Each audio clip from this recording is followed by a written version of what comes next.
Bismillahirrahmanirrahim. Assalamualaikum warahmatullahi wabarakatuh. Alhamdulillahi wahdah. Wassalatu wassalamu ala man la nabiyya ba'dah. Wa ala alihi wa sahbihi wa man walah.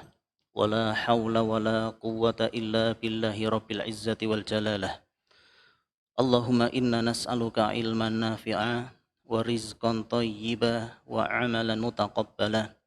Allahumma inna na'udzubika min ilmin la yanfa' wa min qalbin la yakhsha' wa min nafsin la tashba' wa min da'watin la yustajabu laha. Allahumma arinal haqqa haqqa warzuqna ittiba'ah wa arinal batila batila warzuqna ijtinabah, amma ba'd.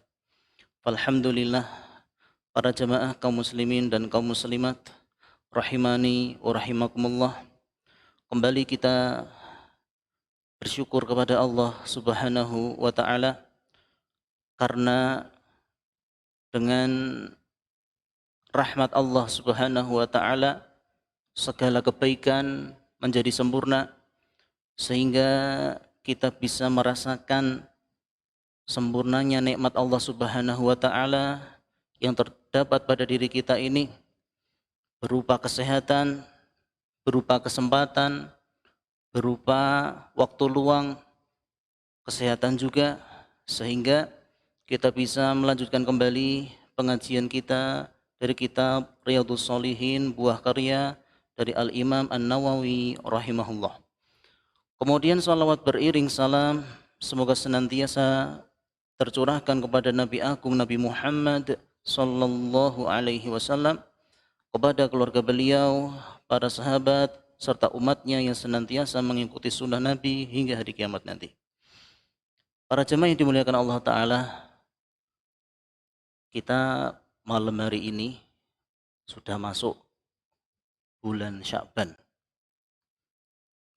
Bulan Rajab sudah selesai. Jadi mulai pada maghrib ini kita masuk pada bulan Sya'ban, sehingga di bulan Sya'ban ini tentu kita harus mempersiapkan diri kita ya, untuk mempersiapkan diri adanya tamu yang sangat istimewa, yaitu pada bulan Ramadan, 1 bulan lagi biidnillahi ta'ala. Maka para jemaah yang dimuliakan Allah Subhanahu wa ta'ala, dari sekarang kita mulai berlatih, mulai mendidik diri kita yang biasanya gampang marah-marah, sekarang dikurangi marah-marah.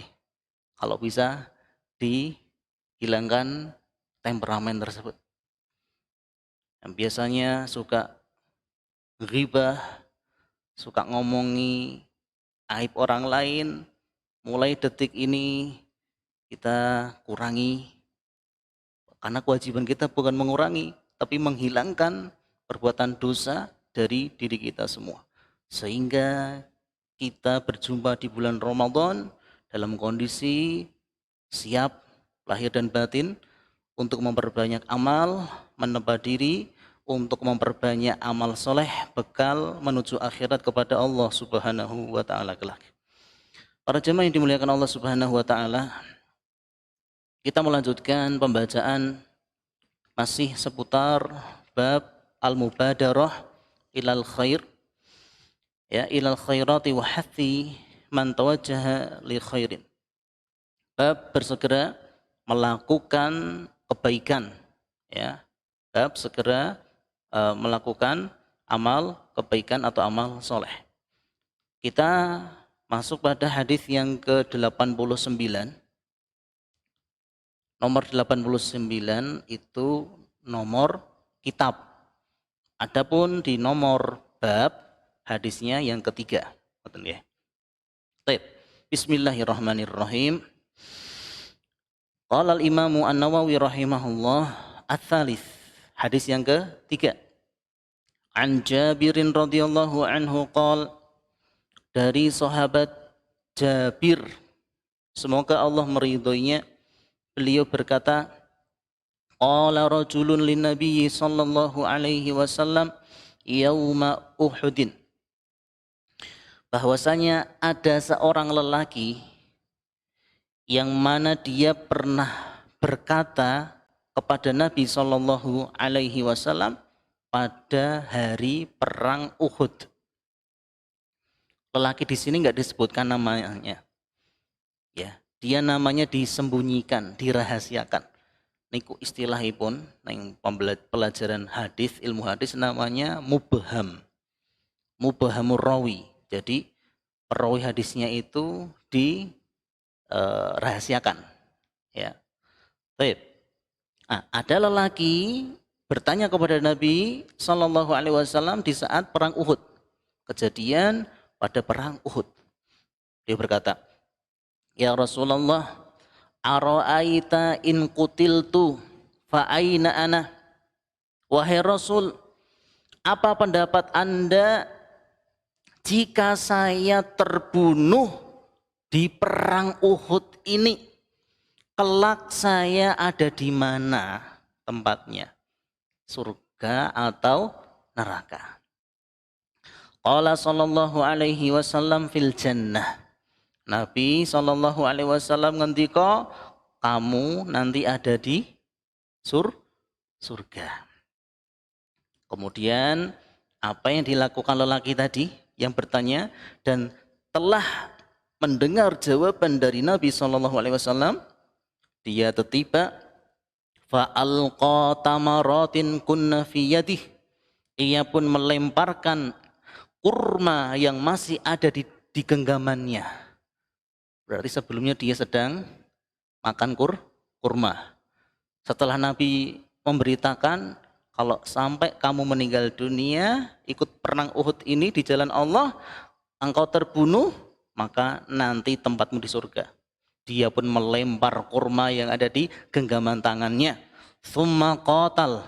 Kemudian dia pun langsung merangsek maju ke barisan lawan, ya, hatta kutil, dan ternyata dia pun terbunuh. Tempun dini kuwau lebete. Masuk mana nih ini tadi orang meninggal dunia? Yang terbunuh tadi meninggal dunia, terus masuk mana di akhirat? Surga. Hadis muttafaqun alaih. Kemudian kita bacakan penjelasan dari hadis yang mulia ini oleh Asy-Syaikh Muhammad bin Shalih Al-Utsaimin rahimahullah. Beliau berkata, qala al-muallif rahimahullah fima naqalahu an Jabirin radhiyallahu anhu. Al-Imam Nawawi rahimahullah, beliau meriwayatkan hadis yang diriwayatkan dari Jabir yang semoga Allah meridhoinya, anna rajulan qala lin Nabi sallallahu alaihi wasallam yauma Uhudin, bahwa ada seorang lelaki yang ia berkata kepada Nabi sallallahu alaihi wasallam di saat perang Uhud, Ya Rasulullah, ara'aita in qataltu hatta qutil? Duhai Rasul, wahai Rasul, apa pendapatnya panjenengan? Apa pendapat Anda jika saya ikut berperang melawan orang-orang kafir, terus kemudian kok saya terbunuh di medan ini? Maka Nabi SAW ngendika, anta fil jannah, engkau akan masuk ke dalam surga. Fa'alqa tamratin kanat ma'ahu, maka lelaki itu pun melemparkan kurma yang ada di tangannya. Dia sedang menikmati kurma tersebut. Setelah mendengar Nabi mengatakan, kalau sampai kamu terbunuh, kau dijanjikan oleh Allah masuk surga. Tsumma taqaddama faqatala hatta qutila radhiyallahu anhu. Betul, lelaki tersebut maju menghadap barisan musuh. Ternyata dia terbunuh di barisan musuh tersebut. Kata Syekh Muhammad bin Shalih Al-Utsaimin, fa fi hadzal hadithi dalilun ala mubadarati sahabati radhiyallahu anhum ilal a'mali shalihah. Di dalam hadis yang mulia ini terdapat dalil, petunjuk bahwasanya para sahabat mereka itu adalah orang yang bersegera di dalam mengerjakan amal soleh. Wa annahum la yata'akhkharuna fiha, dan mereka bukanlah orang yang terkenal yang suka mengundur-undur amal soleh. Para sahabat itu bukanlah orang yang suka menunda-nunda amal kebaikan. Ya, ini pelajaran bagi kita semua. Kita cas iman kita melalui kisah kita seperti ini. Kita mencontoh orang soleh, murid Nabi SAW, yaitu para sahabat. Wa hadza sya'nuhum, demikianlah keadaan para sahabat. Ya, mereka itu orang yang bersemangat dalam mengerjakan amal soleh. Orang nggawa istilah ngkodisik, sesuk wae. Yen wis rampung gaweane, mboten. Mereka ketika beramal soleh langsung bergegas. Ketika mendengar adzan langsung bergegas ke masjid. Ya. Bukan seperti sebagian orang di antara kita mendengar adzan, ya adzan. Iqomah, ya iqomah. Subhanallah wa bihamdi. Tidak ada efeknya sama sekali antara ada adzan atau tidak ada adzan. Naudzubillah min dzalik. Dia tidak merasa ada panggilan untuk mengerjakan sholat. Ya, maka hendaknya kita semua meminta kepada Allah, memohon kepada Allah supaya Allah mengaruniakan kepada kita semua hati yang sehat, supaya kita bisa tergerak. Hati yang sehat itu kan tergerak. Nek dia mau beramal soleh, maka dia akan bergegas untuk mengerjakan. Diri kita naik berat karena maksiat, itu mau berbuat amal soleh itu berat. Tadi dalam surah Alam Nashrah laka sodrok. Terus wawadhu'na anka wizrak. Dan kami, kata Allah, letakkan sesuatu yang membebani dirimu dari perbuatan dosa. Dari ayat ini kita dapat pelajaran para jamaah, dosa itu ndadekke wong males ngamal soleh. Nek niki awake dhewe tidak sedang menilai orang lain. Kaedah rumusan ini bukan untuk disasarkan ke orang lain. Niku saged di fahami rumiyin, perlu digarisbawahi rumiyin. Ini untuk kepentingan kita. Ketika kita merasa mau beramal soleh kok abot awake, langsung awake dhewe cross check, introspeksi diri, aku gitu soalnya. Mustahil orang yang berdosa, mustahil orang yang tidak berbuat dosa itu berat untuk beramal soleh, ringan dia langkahnya. Maka nak misalipun kula lan panjenengan suatu hari kok meh ngamal soleh kok abot, aras-arasan jawane ngoten nggih. Wegah-wegahan, males. Yakin langsung indikator kuat kita sedang ada dosa yang belum kita istighfar ini. Napa nggih Ustaz? Kok kayake kula mboten gadah dosa? Orang sing ngaku ora ndek dosa itulah perbuatan dosa. Kenapa? Karena dia merasa nggak punya dosa. Padahal kita itu manusia yang sering alfa dalam beramal soleh kepada Allah. Betapa banyak ibadah yang kita kerjakan, tapi orang khusyuk ibadah. Dari bangun tidur tadi misalnya ibadah subuh tadi, jam berapa sholat subuh coba?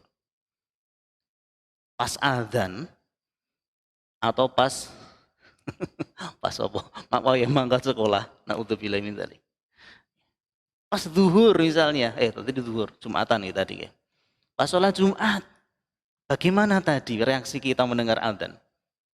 Sudahkah diri kita ada di masjid? Atau kita nunggu iqomah baru bergerak ke masjid? Ya. Pas asar tadi misalnya, apa yang kita lakukan? Pas maghrib ini tadi, bagaimana kualitas sholat kita?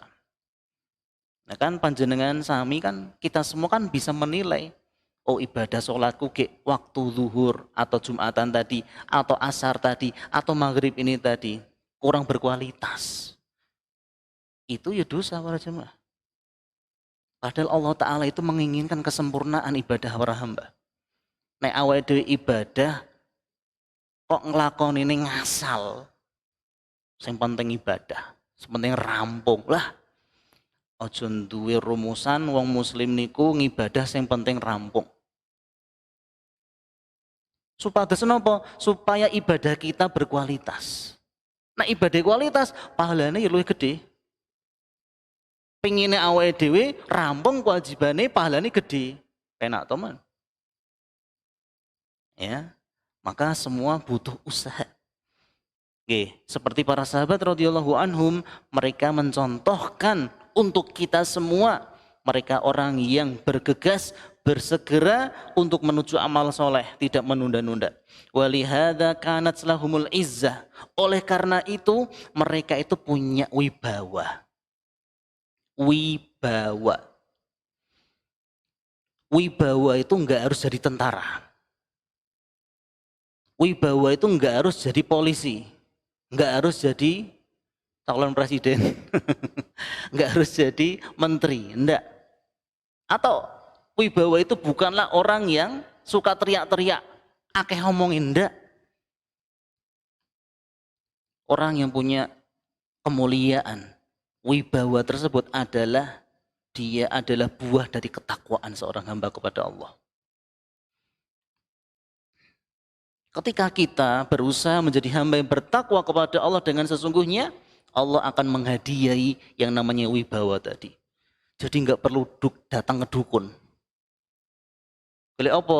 Pengasihan.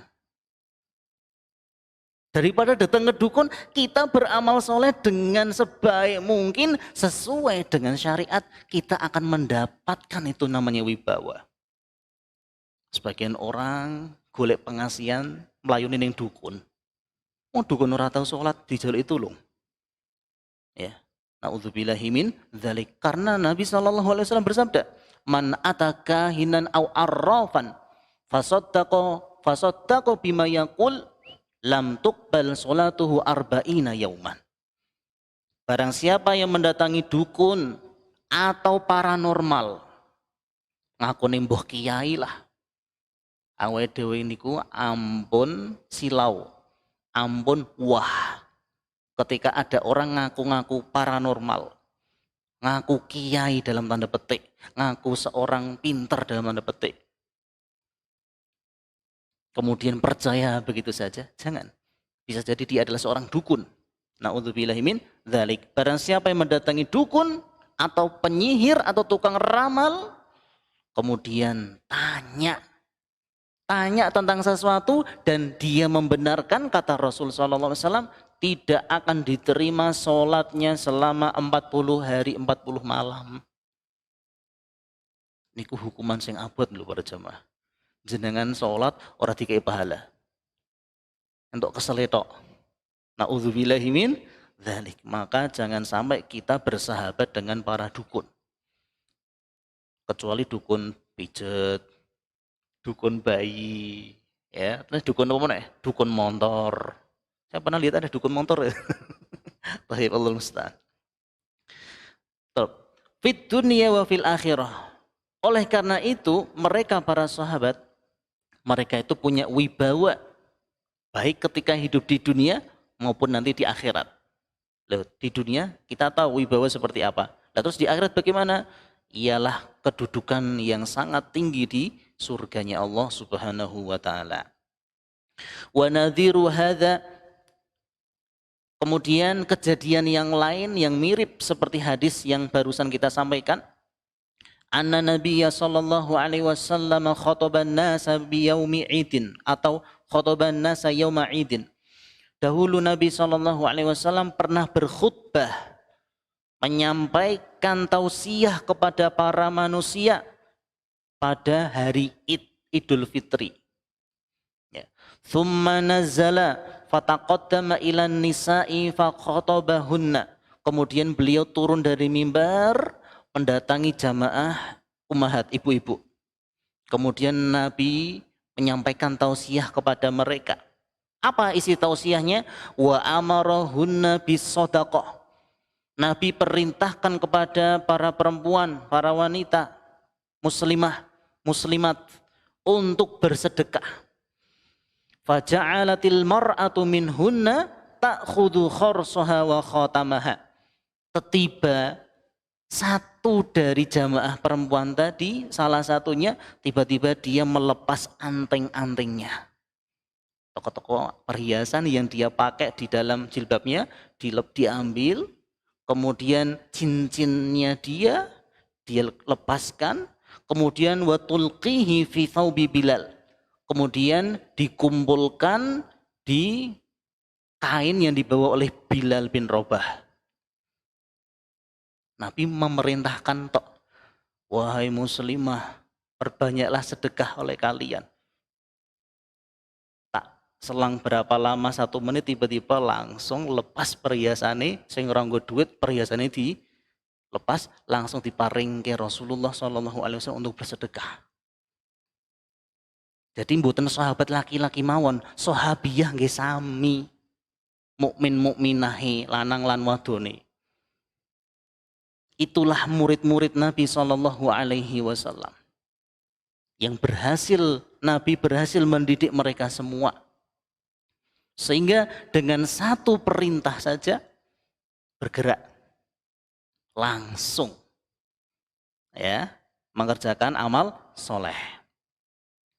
Yajma'uhu hatta a'tahu Nabiya sallallahu alaihi wasallam. Walam yata'akhkharna radhiyallahu anhuna bi sadaqati bal tasaddaqna hatta min hullihinna. Kemudian Bilal bin Rabah, ya, sahabat Bilal ini mengumpulkan ya harta sedekah dari jamaah muslimah tadi. Sampai-sampai tidak ada seorang muslimah pun yang ia menunda sedekah tersebut.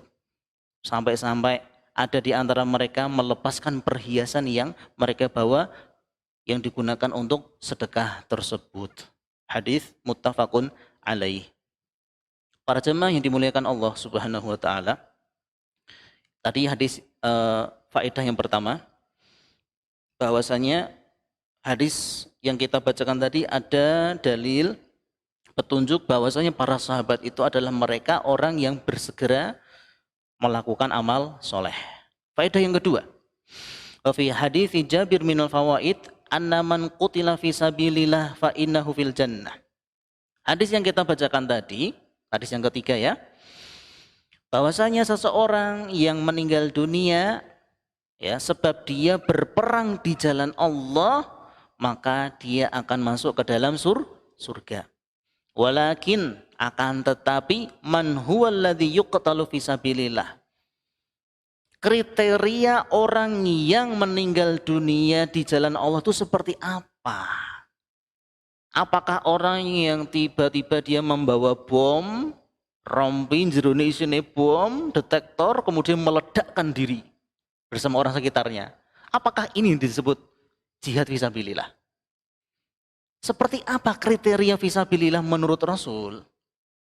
Ya, kata Syekh Muhammad bin Shalih Al-Utsaimin, kriterianya itu alladzi yuqtalu fi sabilillah huwallazi yuqatilu litakuna kalimatullahi hiyal ulya. Seseorang biar dia meraih keutamaan syahid meninggal di jalan Allah adalah ia turut andil berjihad supaya tujuan niatnya adalah menegakkan kalimat tauhid. Menegakkan kalimat tauhid itu apa? Tujuannya dekne niku perang, ikut berjihad supaya agama Islam itu menang. Maka salah kalau ada 2 kubu, satu muslim, satu muslim. Yakin ini bukan jihad syar'i. Kalau ada peperangan muslim versus muslim, yakin para jemaah ini bukan jihad namanya. Jenenge jihad ini ku melawan orang kafir. Ya. Supaya apa? Kita bisa menampakkan kalimat tauhid di hadapan mereka. Sama-sama muslim, siji maca takbir, siji ini tahlil. Allahu Akbar, la ilaha illallah, subhanallah bihamdi. Iki salah alamat. Ya, na'udzubillahi min dzalik. Tidak boleh berjihad itu lantaran hamiyah. Napa hamiyah niku?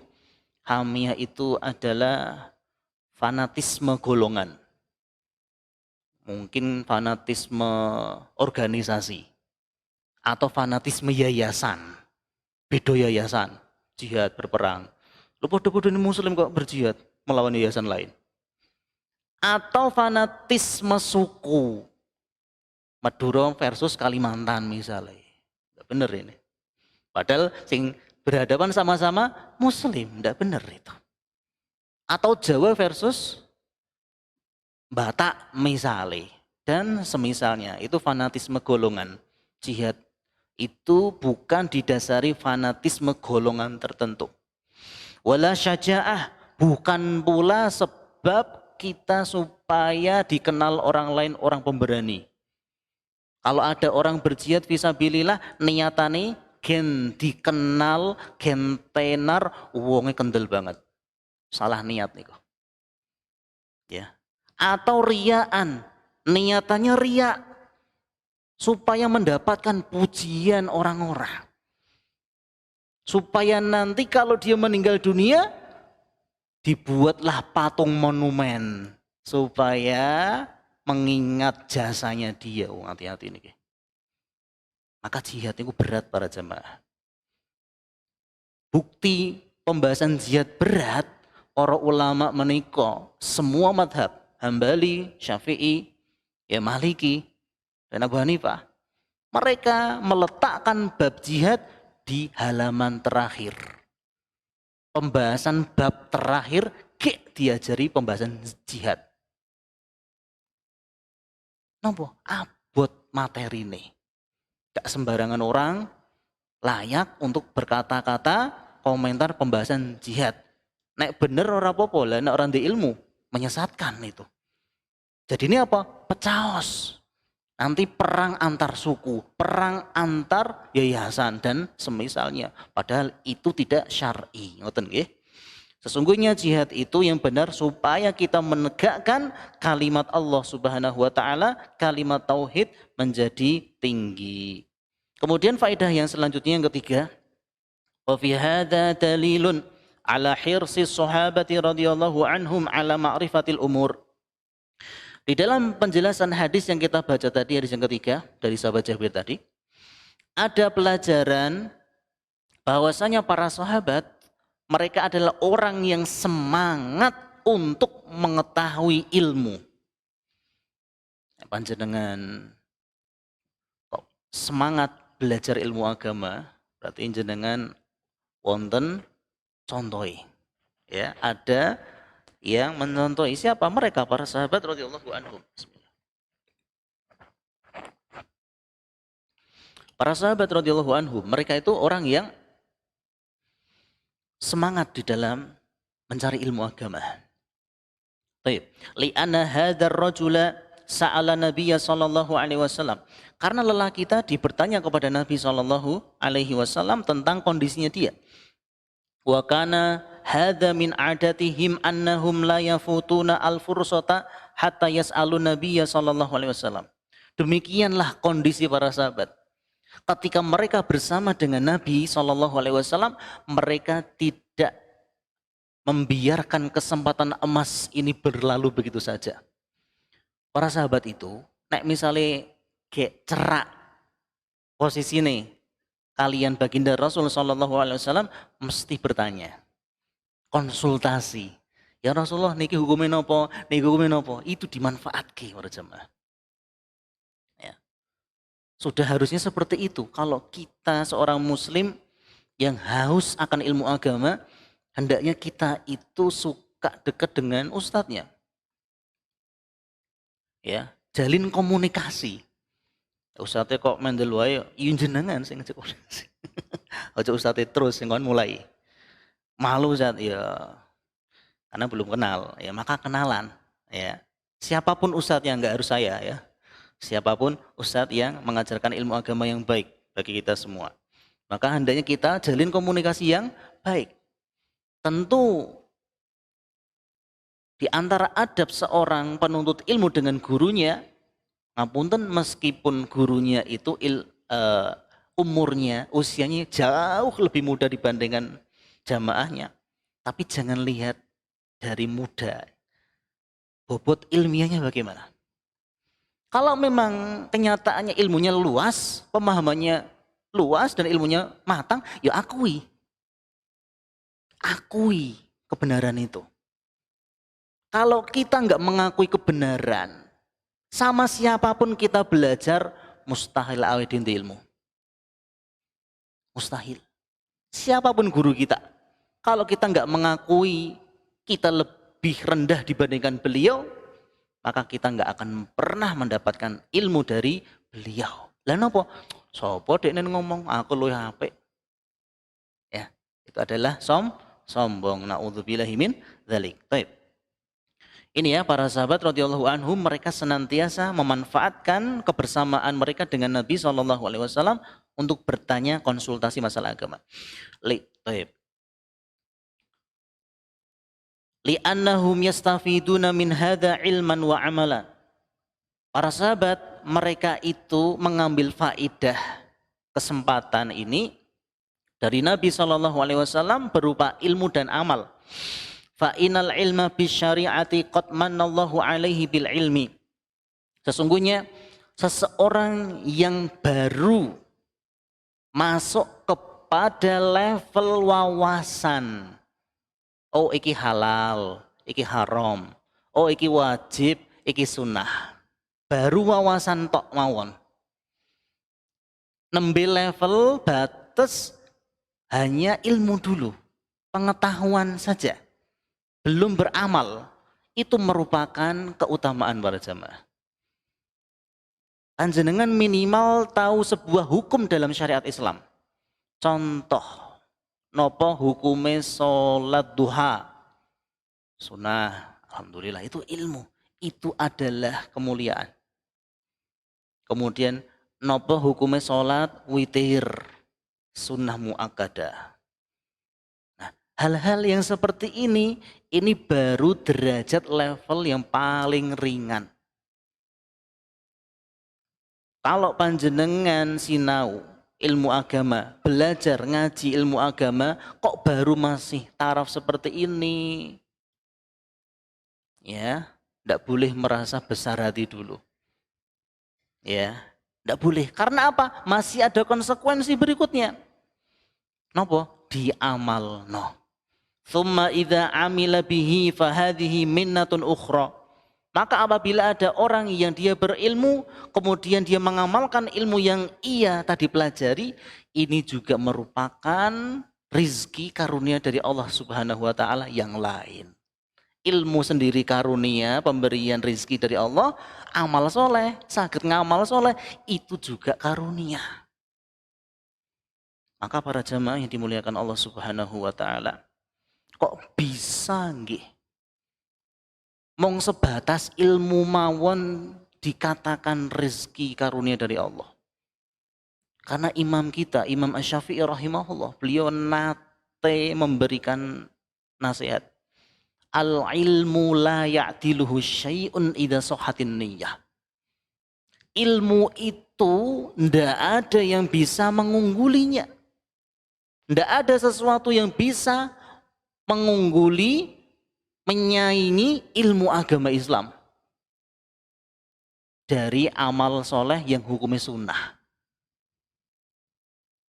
Syaratnya apa? Apabila niate jujur ikhlas krono Allah Ta'ala ngajine. Terus panjenengan pinara niate tujuannya golek ilmu, itu lebih afdol keutamaannya dibandingkan jenengan maos zikir ya latif ya latif ya latif ping 7.777 atau ya goni atau panjenengan salat napa jane salat napa niki ya salat mutlak misalnya nggih Salat mutlak panjenengan antara maghrib dumugi isya. Pinten menit para jemaah? Ya katakanlah rampung maghrib setengah itu. Berarti setengah 7 sampai adzan isya tuh jam 7 lewat 17 ya. Genep ke 20 menit misalnya. Berarti 50 menit. Jenengan berdiri mengerjakan sholat sunnah ba'diyah maghrib dumugi isya. Waktunya selama 50 menit ora leren. Dibanding panjenengan pinara maos pengajian ngeten, pahalane gede pundi? Ngaji ngeten niki. Niki menurut Imam Syafi'i lho nggih, sanes kula menukilkan ucapan Imam Syafi'i. Nek misalipun syaratnya napa wau? Niate ikhlas. Nah, masalah niat ikhlas niku gampil napa angel para jamaah? Wangele pol. Ikhlas ini kan yang tutup. Tapi realita teng hati itu bagaimana menjaga keikhlasan? Ya. Maka ikhlas itu berat. Bukti ini apa ikhlas itu berat? Teng Al-Qur'an enten mboten surah Al-Ikhlas. Enten mboten berjamaah? Enten nggih? Al-Ikhlas. Teng surah Al-Ikhlas menika jenengan pernah jumpai mboten lafat ikhlas? Qul huwallahu ahad. Allahus somad. Lam yalid wa lam yulad wa lam yakul lahu kufuwan. Al-Ikhlas endi? Iku bukti ikhlas ki abot. Sampai Allah Ta'ala menurunkan surah Al-Ikhlas, orang yang kata-kata ikhlas faedah nih loh. Bahwa bukti ikhlas itu berat apa? Surah Al-Ikhlas, orang yang kalimat Al-Ikhlas Karena menjaga keikhlasan itu berat. Sebagaimana hal itu pernah dituturkan oleh Al-Imam Sufyan Al-Thawri rahimahullah. Ma'alajtu syai'an asyadda alayya min niyati. Tidak ada sesuatu yang paling sulit, yang paling berat untuk diriku sendiri, untuk aku kendalikan, kecuali permasalahan niat para jamaah. Beliau maringi penjelasan, li'annaha tataqallabu ma tasya. Karena niat itu gampang bolak-balik. Ya, itu testimoni saking ulama Imam Sufyan Ats-Tsauri. Ya, ulama kibar saking zaman tabi'in, generasi tabi'in. Niku mawon beliau merasakan beratnya menjaga keikhlasan dalam hati. Apa maneh awake dhewe sing kualitas ilmune ora sekeren sesangar mereka para ulama. Ya, tapi bukan berarti awake dhewe ndak iso ikhlas, bisa dengan izin Allah Subhanahu wa taala kalau kita mau belajar, kalau kita mau berusaha, kalau kita mau minta tolong kepada Allah Subhanahu wa taala. Baik. Kemudian terakhir, pembahasan ini ada faedah yang keempat, kita tidak boleh memastikan seseorang itu syahid. Kita tidak boleh memastikan seseorang itu meninggal dunia fisabilillah atau syahid, itu enggak boleh. Juga kita enggak boleh memastikan seseorang itu dia ahli swarga. Ya, kita enggak boleh memastikan. Yang boleh bagaimana? Kita mendoakan muga-muga ya, semoga Allah Subhanahu wa taala memasukkan dirinya ke dalam surga. Terus mboten parang misal ngapunten panjenengan gadah tiyang sepah, bapak ibu sing sampun pejah mun sedo. Kemudian jenengan ndika, Pak sing teng swarga tenang mau nggih jenengan teng mriku nggih, mboten parang ngeten iki. Tidak boleh kita memastikan orang itu masuk surga atau juga kita memastikan orang itu masuk neraka. Kecuali nak memang bener dek neniku meninggal dunia dalam keadaan non-Islam. Kita yakin nih kok, ojo ragu-ragu.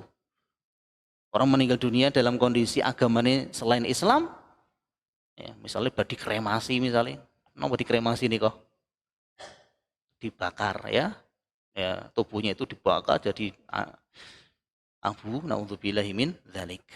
Maka kita yakin itu agama-agama non-Islam.